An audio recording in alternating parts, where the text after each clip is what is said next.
First, I must make one thing clear. I have no idea if my interaction with shard pools has changed me. I am not so desperate for answers that I would resolve to testing. Understand that I respect your urgency, but just because I experienced something unique doesn't mean that I have an understanding of what actually happened. As I recall, even our mutual friend was quite perplexed by my condition. However, I am nearly positive that I have nothing in common with a sliver. Slivers are a topic that is frustratingly vague. I wonder if I have the capacity to even explain it. As I stated in my last letter, I had hoped that there was more detailed information available to you on this subject. The stories of men and women with insurmountable powers, or who held them at one point, are deceptively plentiful amongst the Cosmere, yet lack the details or verification that I would need for meaningful conclusions. It seems that power alone does not make someone a sliver. Investiture may be a part of it, but I don't know if there is a point where a physical being can accumulate enough investiture in order to become a sliver. Yet in the few documented cases that we have accounted for in the words of founding, we still don't get a clear picture of what exactly makes a sliver. Let's start with the Lord Ruler.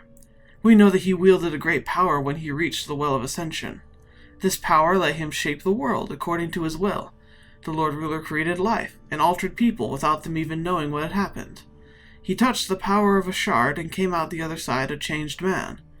After this event, he called himself the Sliver of Infinity. This might have just been an ego title fueled by his hubris, but his example sets a good precedent for what the sliver is. So from this point, I will look to the life of the Lord Ruler as a reference point. Before we go any farther, I must point out that the Well of Ascension was not just a collection of investiture. It is a shard pool, which is to say that it is part of the body of a shard. Body is the traditional term, but it's more like the power and essence of a shard, which is far more than just investiture. When someone takes in investiture, pure investiture, they receive power. From the account of the Ascended Warrior, we learn that the power of the well wasn't just investiture, it was knowledge, mind expansion, and capacity to use that investiture beyond the confines of human capabilities. Notice how the actions performed by the Lord Ruler had no resemblance to allomancy, feruchemy, or hemalurgy. He learned of these arts intimately, but it was not by their power that he moved mountains. This power is far greater in scope and is not limited to the metallic arts.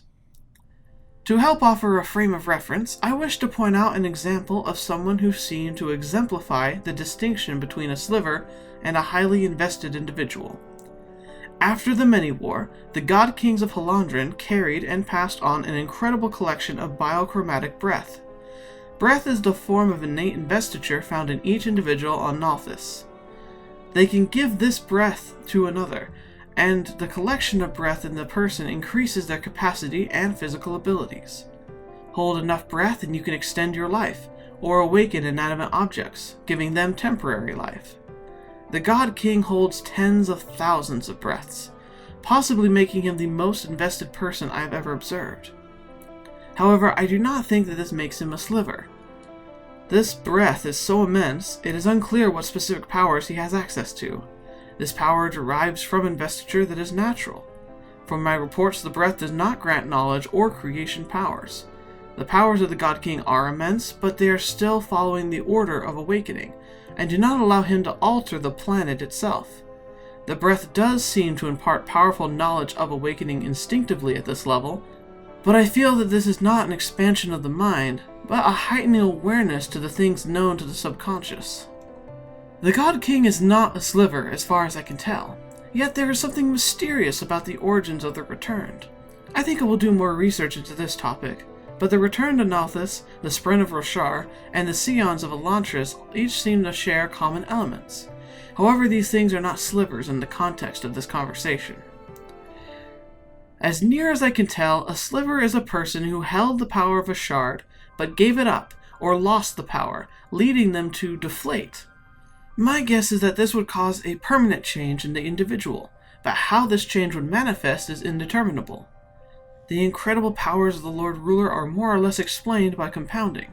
Without another who possesses the abilities of the Lord Ruler, I cannot say if there was any measured growth in his abilities. Without more data, I have nothing more than vague speculations to work off. I know that this is not what you were hoping for, but I believe it is obvious that there is little I can learn about slivers at this moment. Even with my unique history, my interaction with the coalesced investiture, I feel that I would not qualify to understand even the slightest part of what a sliver is.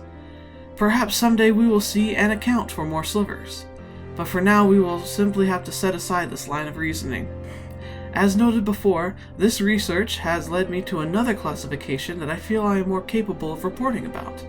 Splinters are quite fascinating, especially when we examine the similarities that exist between splinters and hemalurgic spikes. Until the next letter, Elsric.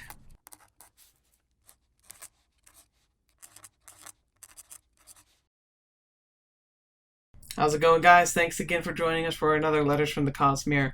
This one's a little short, but I gotta stick with what we know so far. But keep in mind, this is something we hopefully will learn a lot more about, and Elsric, of course, will learn more about in the future, and we'll be able to do more speculating.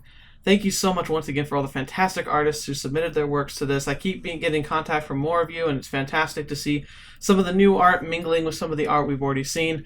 So I'm excited. Please check out their works in the description below. Make sure to send them love. Let them know that you like their work, and hopefully they can, continue to share with us their wonderful talents. Now, the next episode you probably caught, I want to do on splinters, which are different from slivers, but these two topics often got confused for me when I was first investigating the Cosmere. So I'm really excited to be able to do these, especially because this is starting to mark our descent from the large picture ideas into the simpler ideas that we can start formulating a lot more theories about. So I'm excited to get into that territory with y'all. Thank you so much for joining me, and until the next video you see me in, or whatever you happen to watch next, I'll see you there.